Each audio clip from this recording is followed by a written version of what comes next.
can do this with my eyes closed. It's too easy. It's too easy. I can do this with my eyes closed. It's too easy. It's too easy. It's too easy. I've been there, done it, seen it. Boy, all that like Keenan. Still got crack, they fiendin'. Flow still hot like Phoenix. Shine so bright, I'm gleaming. This off top, I'm tweaking. Fresh out the rat like Neiman. And I'm still tryna fight my demons. Cause we all gotta act like Tina. That's why I gotta ride with the Nina. Outside, it's a war going on. Make me put my hands on my head like the Macarena. They want you walking on board like Kima. Ain't give a F to you like John Cena. Putting blood on the brand new Beamer. Tryna earn they stripes like Adidas. You get cold when you ride with the heater. It'll turn you to a dog like a Keeta. And exposed to a cat like a cheetah. They smoke my partner like reefer. Dímelo porque o no entiendo. Mi gente must really need Jesus. They shed real blood. I never seen the crypt and I believe it. It's too easy. Too easy. I can do this with my eyes closed. It's too easy. Too easy. I can do this with my eyes closed. It's too easy. Welcome in. Happy Monday, everybody. Stephanie, Dewan, Sean. See you on the chat. If you're in the chat, say hello. Yeah, man, it was. Oh, where do we start? It was shaping up to be a legacy weekend. We had a great stream on Friday, 5-1 on baseball Friday night. And then just disaster struck. The New York Knickerbockers. Oh man, that is probably, that's going to be probably the worst bet I make for the entire year of 2024. So I tweeted it. It's good to get that out of the way, but at the same time, I can't remember a bet that was just so bad that I've made recently. That was pretty much dead on arrival. Like the ball tipped off and that bet was dead. There is just nothing worse than that. There's nothing worse than when you just don't even have a chance of winning. That was a disgraceful performance from the Knicks. And I don't know what to say other than that was a terrible effort from the New York Knicks. Horrific. It was not fun. Unfortunate. The Denver Nuggets woke up. It's going to be a good series. I think I would be surprised if the Nuggets won 4 straight. So I think it's going to go 7 games. I could definitely see Denver winning at home and then Minnesota winning at home, and then we'll see what happens in game 7. But look, the Nuggets were not going to get swept. Nuggets can win the series most definitely. They definitely woke up, and we talked about it last week on stream that all those days off helped the Nuggets. I still don't understand why they played on Monday and not again until Friday. Like, you can't tell me that's not a distinct advantage for the Denver Nuggets. The Minnesota Timberwolves are rolling. They have all the momentum. They've won 6 straight playoff games, and then they don't play for 4 days. And Jamal Murray, it allowed Jamal Murray to get healthy.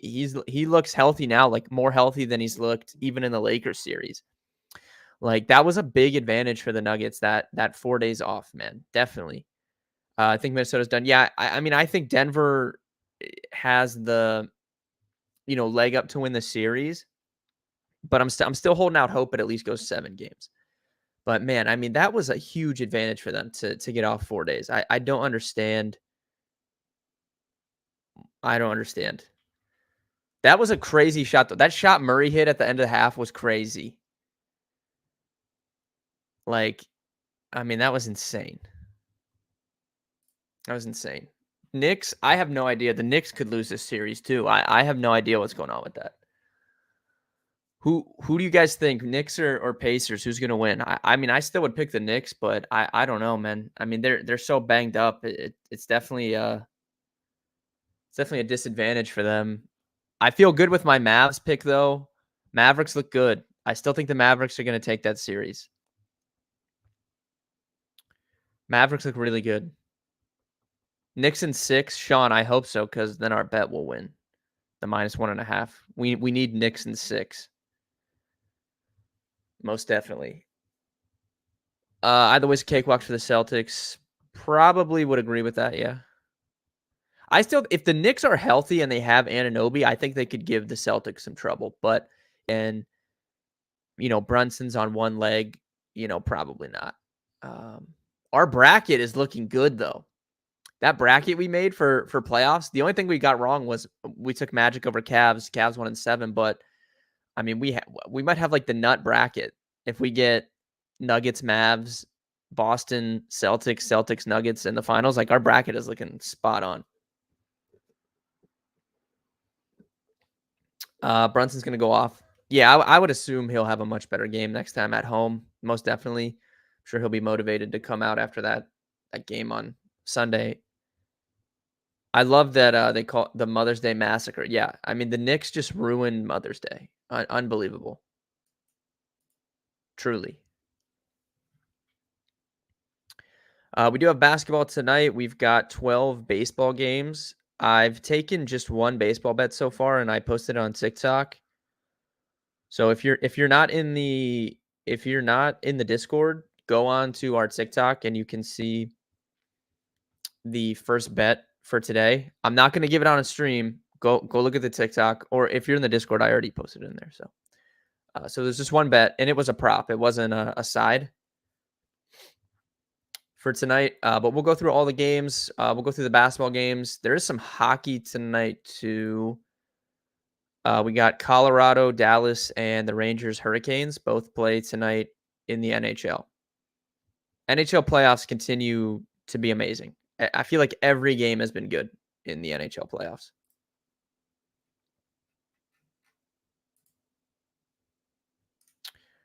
Tentative plans, still going to be doing some late night streams on TikTok soon. So be sure to go follow the TikTok. It's just betkarma.com on TikTok. I will be doing some streams over there. And I'm going to be doing some streams on my own, not on this channel, on my own channel. We will be sweating out the late games. I'll have my bets up on the screen. We're going to play some video games, so you can go check those out too. That'll be coming in the coming weeks.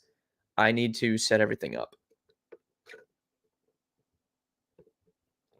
And I know nothing about streaming, so I need to I got to learn some stuff. I don't know what the heck I'm doing. But it should be fun. If you have questions or bets you like, post them in the chat. I'm going to pull up. I have the baseball slate on the screen here, the live trends tool.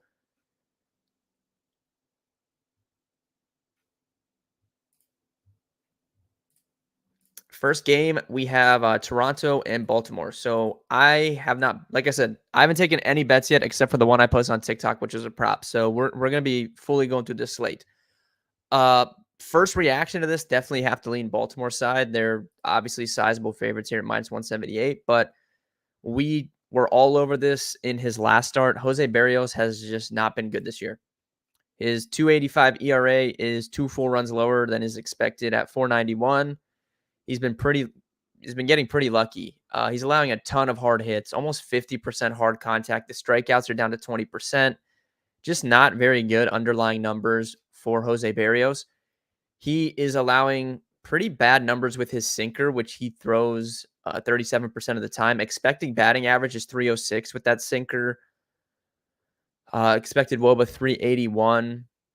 Only 10% whiffs. He's not getting any swing and miss. Guys are pretty much all over this sinker he's throwing. So if we pull up the Orioles numbers as a team against sinkers, pretty solid. They don't swing and miss a lot. 340 WOBA is solid. Ryan Mountcastle, O'Hearn, Rutschman, Henderson, Mateo, all these guys have pretty good numbers against sinkers. Barrios himself, if we look at this season, it's been kind of wonky. Last year, he was really bad against lefties. He was really good against righties. This year, he's been kind of all over the place. He's allowing a higher WOBA to righties, but a higher ISO to lefties. So I don't know. I would probably trust the long-term data there and just side with him being worse against lefties than righties. And he is going to see 6 lefties tonight. Henderson, Rutschman, O'Hearn, Santander, Colton Cowser, and Cedric Mullins all will bat from the left side against him. So this is just a good spot for the Orioles, I think. Corbin Burns, obviously their ace going. He's been pretty good this year. The strikeouts are nowhere near what they were during his prime in Milwaukee, but he's still has an expected ERA under 3, doesn't walk a lot of guys. So overall, I would lean towards the Orioles side of that game. Houston versus A's under. What's the total? 8.5. Yeah, it looks like 8.5. We'll dive into it when we get there. We'll dive into it when we get there. Some kind of some suspect pitchers. So I'm not sure. I need to look at it a little bit. Nathan, you like the Nationals first 5 and A's for the DraftKings up 2 promo. I could see taking a shot on the A's. A's up 2. And for the Nationals, I don't hate that either. When I was looking at that game, I mean, I definitely leaned the Nationals side of it with Chris Flexen going for the White Sox. I'm always comfortable picking on him, so I don't hate either of those picks. Next game, we have Marlins Tigers. Sixto Sanchez going against Matt Manning. Sixto, he's still just not right, man. I don't know. I don't know if he ever will be. His expected ERA is still way lower than his actual. His actual is at 7.50. His expected's at 4.41. So, I mean, that's a 3-run gap. Really, really big. But, I mean, he's only striking out 13% of batters. He's walking 8%. Like, that's a terrible ratio. He's not getting any swing and miss. It's just bad. And we can attribute that to that huge velocity drop, I mean, he used to throw, 99, 98, 99. Now he throws 94. That's a huge difference. And that's something it's going to take time for someone that has a velo drop like that. Like, it's going to take time to learn how to pitch with what you have. So it's just not shocking. He's not getting any swing and miss. And I don't know. I know the expected is lower, but it's tough to outperform your metrics when you're dealing with that kind of a velocity drop. So I'm just not going out of my way to bet on him. Matt Manning on the other side has kind of been a filler starter for the Tigers at times this year. He was formerly one of their top prospects. He's a big guy. I think he's like 6'6", 6'7". He's really lanky on the mound. Pretty good numbers this year, though. 3.76 expected ERA, 24% strikeouts. He does walk a lot of guys at 11%. So that's really where the issue comes in, is if his control's off, it can get ugly in a hurry. That pitch count can ramp up. But overall, underlying numbers, pretty good for Matt Manning this year. Tigers have been underwhelming this season. But Matt Manning has a really good sweeper that he gets a ton of swing and miss on. 31% whiffs on that sweeper this year. I'm fine picking on the Marlins with how they've played recently. I know they had a big win yesterday and completely sold the Phillies, but yeah, definitely lean towards the Tiger side of that one. They're big favorites, so maybe it's a parlay spot. Maybe it's a first 5 money line parlay spot or something along those lines. Phillies and Mets. We have Sanchez going against Manaea. Have to lean Phillies here. We've kind of been fading Sean Manaea's last few starts, but I want to see, Sanchez hasn't been that good either. But he's been better. He's been better than Manaea. 3.63 expected ERA, only 21% strikeouts, 9% walks. So control can get a little sketchy at times. He throws a lot of sinkers, and he throws his sinker 50% of the time, and it's getting him in trouble. He's allowing a 3.64 batting average with that sinker, and then he has this just wipeout changeup that he's allowing a 1.63 batting average with and 41% whiff rate. So the changeup is really good. The sinker is not good. That's the concern. The concern is you allowing almost a 400 batting average with a pitch that you throw 50% of the time. If we pull up the Mets team, I know Pete Alonso crushes sinkers. I want to see, the team itself. I don't know. It's kind of hit or miss. Lindor, Alonso, JD Martinez all have really, really good numbers against sinkers. Even Marte, 345 WOBA is pretty good. Other than that, it's nothing crazy. On the Philly side of things, Manaea is a sinker ball pitcher as well. It's his most used pitch, and they have really good numbers against sinkers. A 190 ISO, 375 WOBA as a team. So I think this has to be Phillies. If you're picking a side of the game, I would lean Phillies. And I think this is a spot we could look to the over. There's a lot of money on the over. 75% of the handles on the over, 7.5 here. That would probably be my favorite lean, though, because I could see the Mets getting a couple runs off Sanchez, and I could definitely see the Phillies scoring on Manaea. So over 7.5 might be my favorite pick in that game, or maybe the first 5 over. Let me see what that line is. Yeah, first 5 total is at 3.5. I would definitely be fine betting on there to be 4 runs in the first 5 innings. That's probably my lean on that game. But good game for offensive props, I think. Even though the total's only at 7.5, I mean, I think that there should be some runs scored in that game, just on the surface. Boston and Tampa, Eflin against Cutter Crawford. Zach Eflin continues to be pretty unlucky. He had a decent start in his last go around, but his expected is a little bit lower than his actual. Pretty solid numbers across the board, only 2% walks. Strikeouts are way down though for Zach Eflin.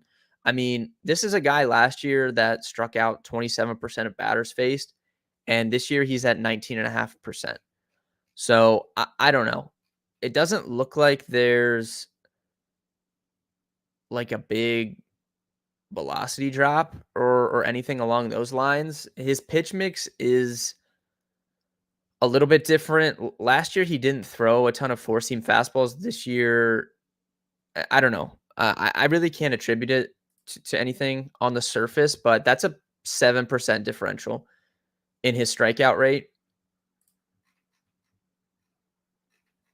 As for Cutter Crawford, he's been good at times this year. His actual ERA is only 1.75. His expected's at 2.99, so a little bit of a difference, but he's mid-20s in strikeouts. Overall, he's been pretty good. I think it's funny that his name's Cutter and he throws cutters as his most used pitch. I think that's interesting. But I don't have a strong lean here. I think it's 2 good pitchers and nothing really sticks out to one side. Eflin's a sinker baller. If we look at the Red Sox against sinkers, pretty mid numbers. 330 WOBA as a team. Abreu, O'Neill, and Rafael Devers and Dom Smith all have good numbers against sinkers. Everyone else is pretty average. So I don't know. Don't have a strong lean on that game. Cubs and Braves. I mean, great matchup here, right? Braves lineup against Imanaga is just amazing. We've talked about him a number of times on the stream. Imanaga has been amazing for the Cubs this year. 108 ERA, 231 expected, only walking 3% of batters, striking out 27%, 245 expected WOBA allowed. His fastball is insane, and it's not even like it's not a fast pitch. He doesn't throw hard, right? He only averages around he sits like 92, 93 with it, and it's been insane. If you look at his numbers, with that fastball, he's only allowing a 140 batting average with it. And then he's got that splitter he goes to get 47% whiff rate. Just amazing pitcher. Can't say better things about Imanaga this year. So, I don't really want to go against him. And then on the opposite side, Reynaldo Lopez has been solid for the Braves. I would just lean Cubs first 5, if anything. Anytime Imanaga pitches, I think you can lean with the Cubs first 5, especially if you're getting them as underdogs. I know the Braves are a very good team, but I don't know. I mean, it's kind of tough to go against him right now. So I doubt I'll play the game, but that would probably be my lean there. Pittsburgh and Milwaukee, we have Mitch Keller against Colin Rea, 2 pitchers that just, I mean, you guys know the story with Colin Rea if you watch the stream by now. Keller on the opposite side still has not been, himself. 4.65 expected ERA. That's up from a 4.18 last year.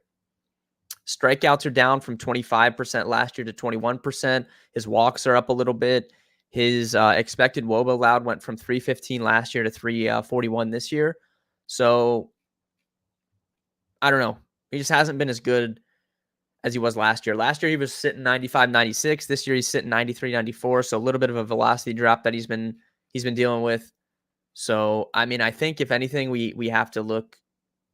The over would be my lean because I have no problem picking on Colin Rea, and Mitch Keller has not been right. So I don't know. I want to bet Milwaukee here because I've been fine fading Mitch Keller, but at the same time, I'm just not going to bet on Colin Rea. So this could be a spot to look for an in-game bet maybe, or look at the over. Over is not popular though, as you can see on the splits here. It's the public side at 44% of the tickets, but only 36% of the handle. I don't really care much because I think that both offenses are in good spots. So over would be my lean in that game. I skipped over Nationals, White Sox. That's my bad. So we have Chris Flexen going for the White Sox, Trevor Williams for the Nationals. Nathan was talking about this in the chat, said he liked Nationals first 5. Trevor Williams has been like actually pretty good for the Nationals this year. Last year, he was a 5.55 ERA guy and 5.66 on the expected. This year, he's 1.96 and 3.01, like huge difference. Big strikeout jump from him, basically 17% last year, up to 21% this year. His expected WOBA allowed, 360 last year, 279 this year. Like this guy has made a significant change. And it really hasn't been like what is different? I mean, four-seamer is still his most used pitch. There's no velocity hike. He does not throw hard. He throws like 89, 90. And really the thing that I see here is this sweeper. Last year, he did not throw his sweeper often. It was like his 6th most used pitch, and he only threw it 73 times last year. So last year, he threw mostly fastball, changeup, slider. This year, it's been all fastball, changeup, sweeper. So that sweeper has completely taken over anything else that he's pitched. He's throwing it 18% of the time this year, right? So that's a big difference when he basically wasn't throwing it at all last year. Even though it's only 18%, that's a big jump. And if we look at the numbers on that sweeper this year, he's getting a 41% whiff rate on it, and guys are hitting 167 off it. So it's been a really, really good pitch. So it's probably been really helpful to keep guys off balance and go to it to get strikeouts. That's why that strikeout rate's up a little bit. Last year, he didn't have anything above, a 27, 28% whiff rate. And then this year, that sweeper's all the way up at 41%. So that's a big difference. So I'm willing to buy in to this kind of renaissance for Trevor Williams. And then on the opposite side of the game, Chris Flexen has been like atrocious. Been one of the worst pitchers in baseball overall. Expected ERA 4.41. That's not as bad as some guys, but I mean, his actual ERA is at 4.29. He's only striking out 17% of batters. He just hasn't been very good. So yeah, I can definitely see the vision with the Nationals first 5. I would definitely be inclined to add that to my card. Nationals look like a pretty good pick to me tonight. I'm willing to buy into this Trevor Williams hype. Guys don't throw sweepers enough for me to get any like real data off of the White Sox against sweepers. Unfortunately, like we have a 20 plate appearance sample size. Tommy Pham, he has good numbers against it. Eloy has good numbers against it, but other than that, like the team as a whole is not good against sweepers. But again, granted, this is very small sample size. Gavin Sheets, terrible. Andrew Vaughn, terrible.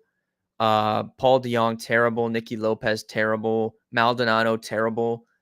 So I don't know. Maybe we could take a cheeky shot on Trevor Williams strikeouts if his line's only at 3.5. So I mean, I definitely think he could get 4 strikeouts against this White Sox lineup.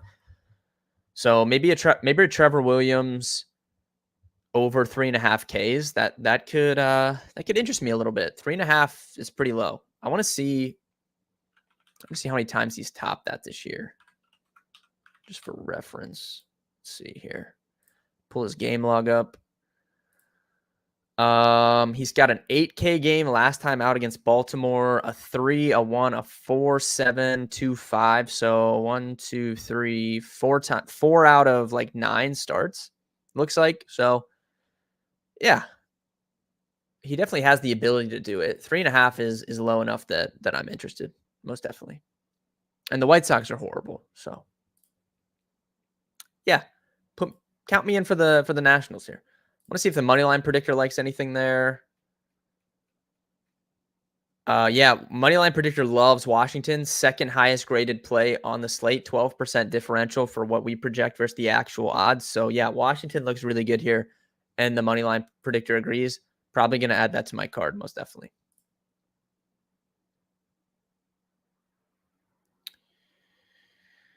All right, Cleveland and Texas.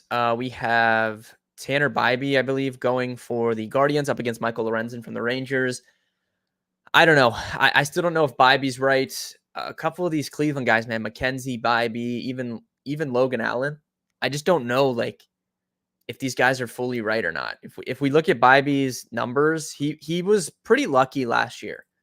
Last year he had a 2.98 ERA. His expected was 3.80. This year he's got a 4.90 ERA and his expected is 4.90 also. So he's been pitching pretty much on par with what the numbers say. If we look at his strikeouts, they're right on par with last year, 24%, this year, 25%. He's not walking anymore, guys.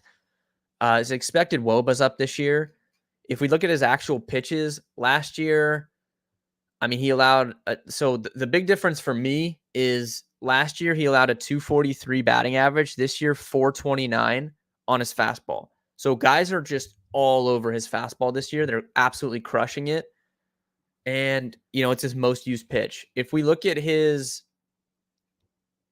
velocity, nothing different there. He sits about the same with it. So I'm not sure what the issue is. I would have to dive in maybe to like the movement and stuff like that. But yeah, guys are all over his fastball this year, and it's a problem. I think he needs to mix up the pitch mix a little bit. I mean, he throws a lot of he throws his fastball 44%, slider 29%. Slider's a much better pitch. 137 batting average, 35% whiff rate. Even his changeup, 40% whiff rate and 160 batting average. So the problem this year has pretty much exclusively been guys are just crushing that fastball. So when he goes to his off-speed stuff, he can get swing and miss, and he's good. But when you're a fastball pitcher and you're allowing that sort of numbers on your fastball, it's going to be, tough. Definitely tough. Cleveland is exactly who we thought they were, trash. Mitchell, are you speaking about the Cavs or the Guardians? Which one? Cavs or Guardians? I don't know, though. Where do you find out what you're talking about? I use Baseball Savant normally, mostly. Is a very good website for data. And then if you want to look at like movement and stuff like that, you can go to Brooks Baseball. But Brooks Baseball is kind of hard for people to navigate. I would say Baseball Savant is pretty user-friendly. Yeah, I don't know. I think the Guardians are a decent team. Like the offense isn't crazy, but they do have a good bullpen, which they can rely on. So I don't know. I'm not a huge how good is Michael Lorenzen though? Is he really that good? 5.14 expected ERA this year, 19% Ks isn't good. Walks a lot of guys, 12% walk rate. I don't know. I think this could be this could be a good spot for the Guardians as underdogs here. Or we could look to the over if we think that, Bybee's going to get beat around.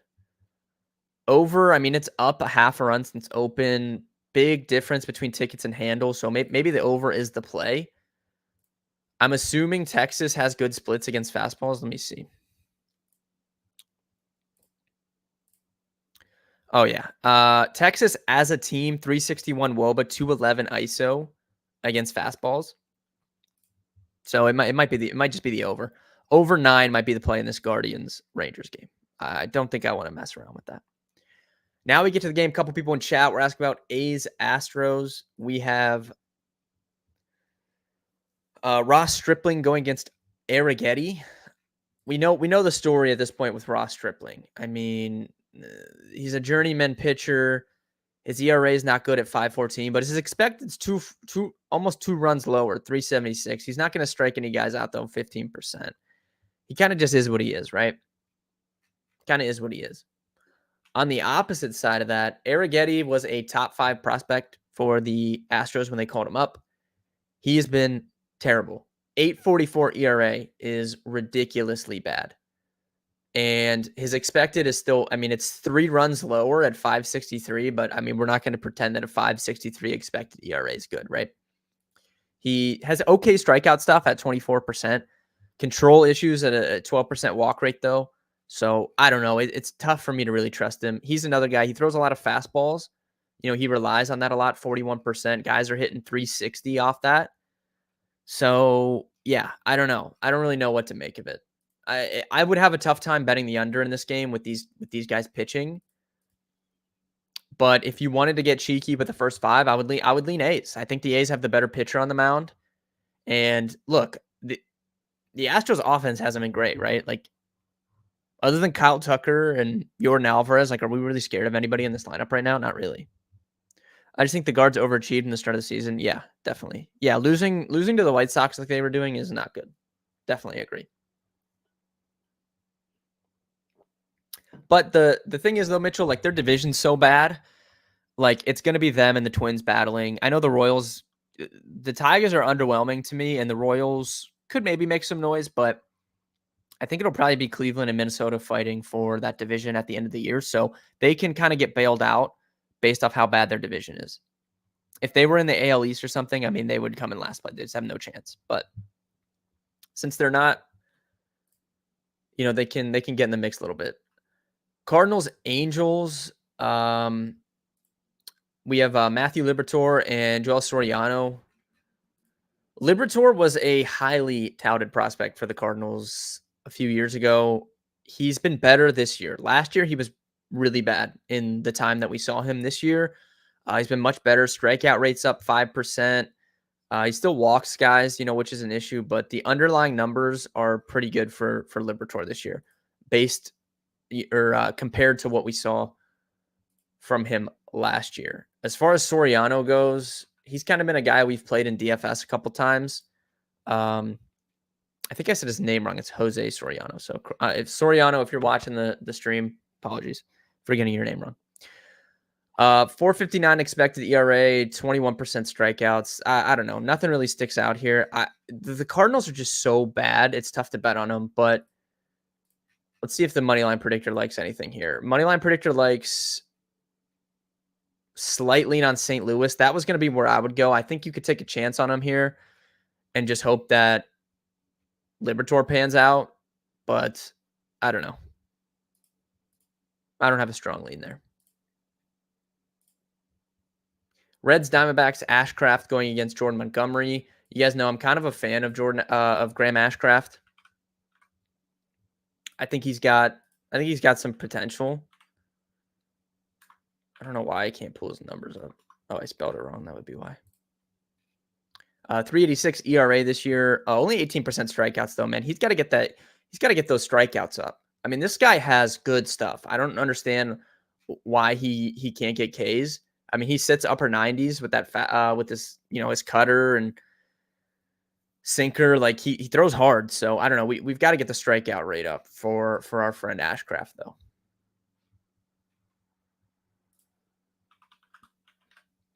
Montgomery, if you guys remember, I think he could be still trying to catch up. He needs to lose weight. Oh my God, Mitchell just coming from the top, coming from the top rope.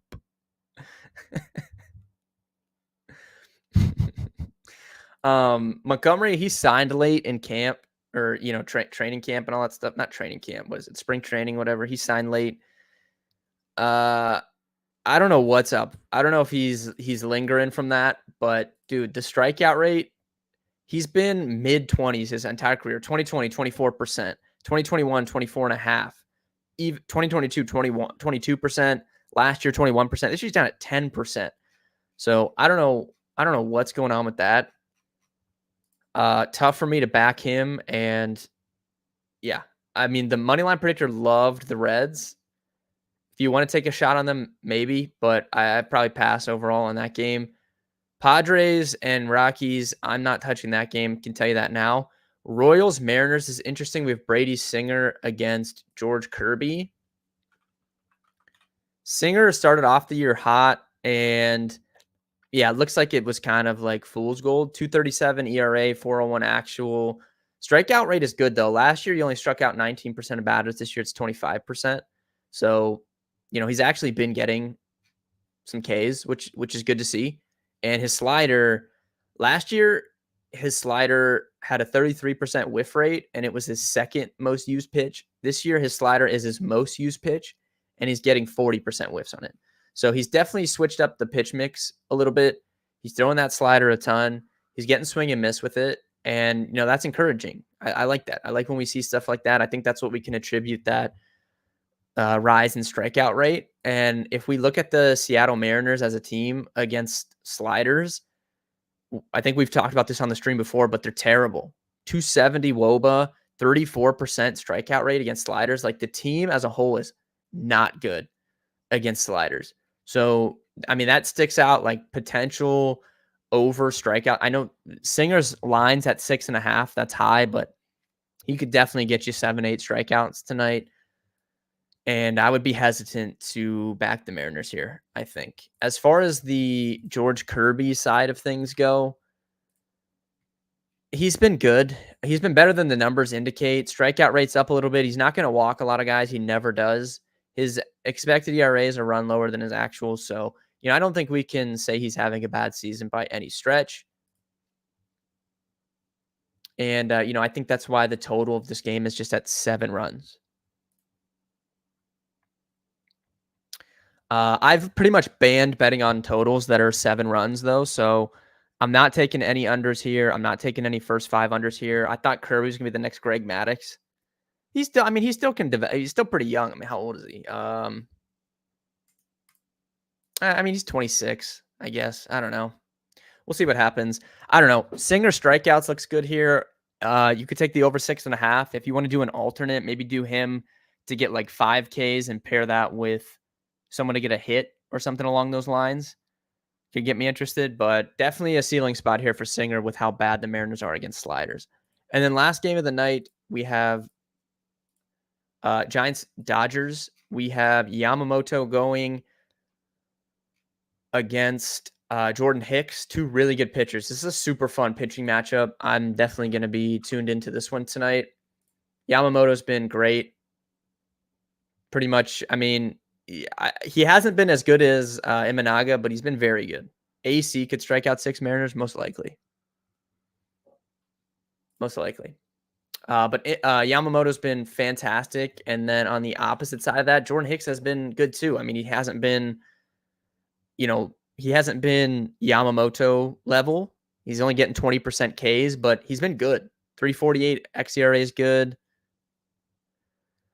A 230 actual. Like, the numbers are really good. Really encouraging stuff from Jordan Hicks this year.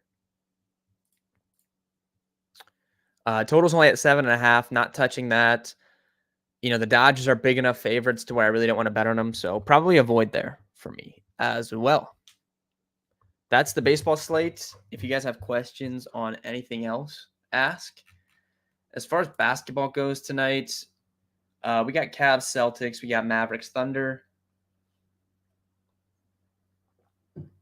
I don't know. I mean, I can't trust the Cavs team. I think it was a fluff piece today, though. I do think Donovan Mitchell will be playing. I saw that report that he wasn't at shoot around or whatever. I would be pretty surprised if Donovan Mitchell doesn't play in this game. So, I think he's going to play. But I don't know, man. I just don't trust the Cavs. I don't trust anyone on the team not named Mitchell or Mobley. I don't trust their role players. I don't trust Darius Garland. It just puts them in a really tough spot. As far as the Thunder game that goes, I'm gonna ride with the Mavs, man. Mavs, I'm gonna ride with them. Hopefully they can go up 3-1 here. That'd be really nice. Should be a great game. Tight spread here, 2 points. Definitely should be a good game. I think you can continue. PJ Washington has had some huge games in this series. I think you can keep riding that. Just kind of how the Thunder scheme things defensively. I think it's advantageous for him, and it's something he can take advantage of. I know his points total's at 14.5, so that's a little high. But I think he's going to continue having some big games. I could see Derek Lively having a big game here tonight. I could see him getting you 10 points. I think his line's only at 6.5.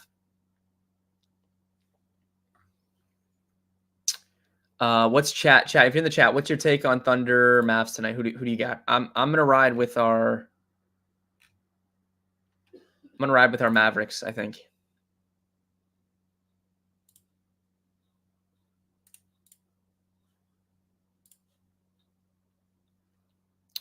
Interesting that the Thunder are the public side of the money line. Mavs are the public side of the spread. I guess the thinking there would be like if you're gonna bet, it's a low enough spread to where taking money line is probably just better because on FanDuel the line's 1.5. Like there's no point in betting a plus 1.5.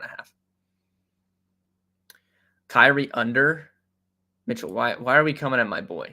Why are we coming at Kyrie? Can we talk about how good he's been playing though? Honestly, Dude, prime Kyrie is back. This guy has played so good in the playoffs. He's closing the games out. I mean, a couple of those baskets late in that last game were just look like classic vintage Kyrie. I mean, he's playing great. What is his line even at? Let me see. 22.5. Yeah, I guess it's kind of high. Kyrie under points over assists from Jeff. His assist line is at 5.5. Definitely can see him getting 6, 7, 8 assists for sure. I don't hate that.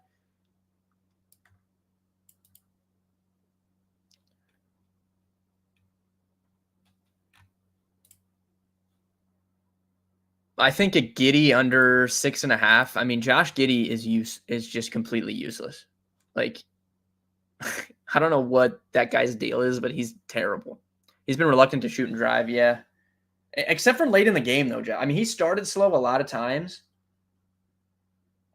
I do agree, but late in the games, he's been really good. Watching Garland makes you miss Kyrie. So yeah, I mean, 100%. I miss Kyrie, man. I would be more inclined to go to a Cavs game if they still had Kyrie Irving. Darius Garland, I can't believe they gave that guy a max deal. I mean, holy. The guy's just fake.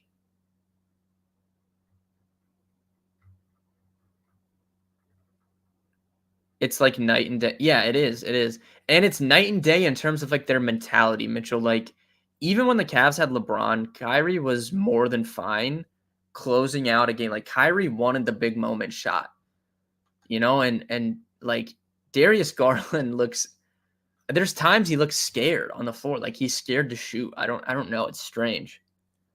I agree, Mitchell. I'd probably rather have Sexton than Darius Garland too. I agree. I don't think that trade was good. I mean, I understand they were trying to make a move to get a star, but man, I mean, seeing how good Lauri Markkanen's been, I don't know. I mean, if Donovan Mitchell leaves in free agency, like, you can pretty confidently say that was a terrible trade. I don't know.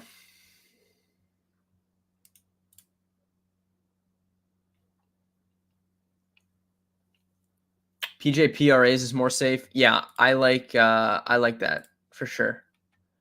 PJ PRAs is a good bet for me. Or you could just take points plus rebounds, 21.5. I mean, he's probably not going to get you much in terms of his assists. So PJ points plus rebounds definitely is fine with me.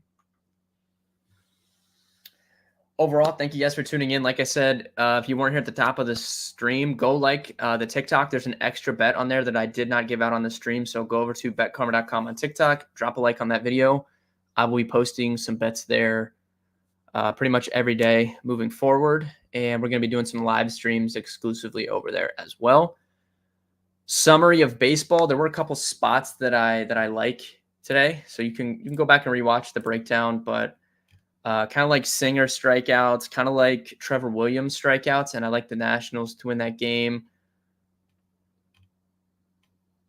Kind of like the over in this Pirates-Brewers game, kind of like the over in the Guardians-Rangers game. Those were sticking out to me tonight. But thank you guys for tuning in. I'll be live tomorrow, same time, same place, 3 p.m. We will recap today. We will preview tomorrow. Tuesdays are always fun. There'll be a monster baseball slate for us to dive into. So good luck with your wagers tonight, and we'll see everybody on Tuesday.